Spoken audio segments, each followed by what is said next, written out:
Halo semuanya, perkenalkan nama saya Safira Ardiani Putri dari kelas pengantar ilmu hukum dan SHIH dari Universitas Muhammadiyah Malang. Pada video kali ini saya akan membicarakan tentang realita hukum yang ada di Indonesia.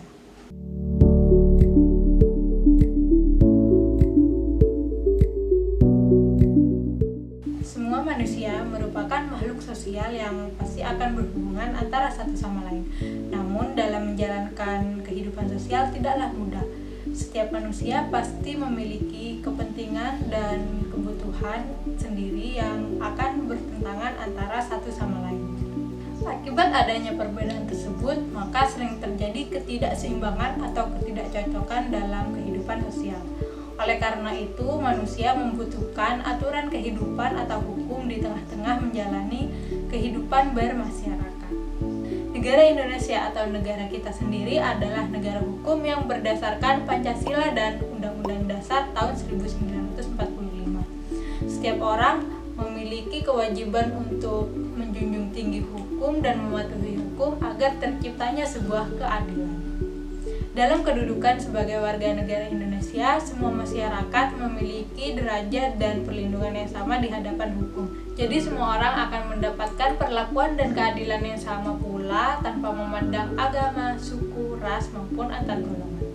Maka dari itu, semua warga di Indonesia termasuk aparat penegak hukum itu sendiri maupun masyarakat tidak diperkenankan untuk bertindak di luar hukum atau melanggar hukum.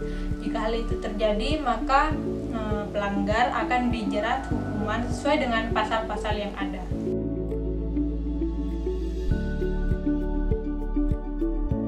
Contoh kasus pelanggaran hukum yang baru-baru ini terjadi di Indonesia yaitu kasus pemerkosaan 12 santriwati yang dilakukan oleh seorang guru di Pondok Pesantren Bandung, Jawa Barat.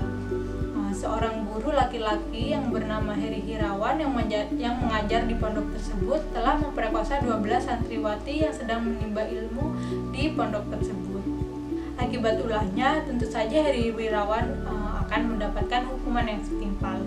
Heri Wirawan diancam pidana dengan pasal 81 Undang-Undang Perlindungan Anak yang berbunyi, setiap orang yang dengan sengaja melakukan kekerasan atau ancaman kekerasan memaksa anak melakukan persetubuhan dengannya atau dengan orang lain dipidana dengan pidana penjara selama 15 tahun dan paling singkat 3 tahun dan denda paling banyak 300 juta dan paling sedikit yaitu 60 juta rupiah.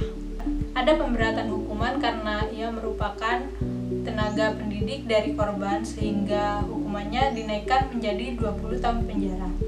Hukuman lain seperti kebiri kimia masih dipertimbangkan. Atas kasus ini, Kepala Kejaksaan Tinggi Jawa Barat, Asep Mulyana menegaskan bahwa Kejaksaan akan berkomitmen mengutamakan penegakan hukum yang memberi perlindungan bagi para korban dan keberlangsungan hidup para korban. Secara bersamaan dengan itu, Kejaksaan juga berkomitmen untuk memberi efek jerah pada pelaku. Nah, dari penjelasan dan contoh kasus yang saya berikan tentang realita penegakan hukum yang ada di Indonesia, bisa kita ketahui bahwa hukum yang ada di Indonesia masih berjalan dengan cukup baik. Sekian dari saya, kurang lebihnya mohon maaf. Wassalamualaikum warahmatullahi wabarakatuh.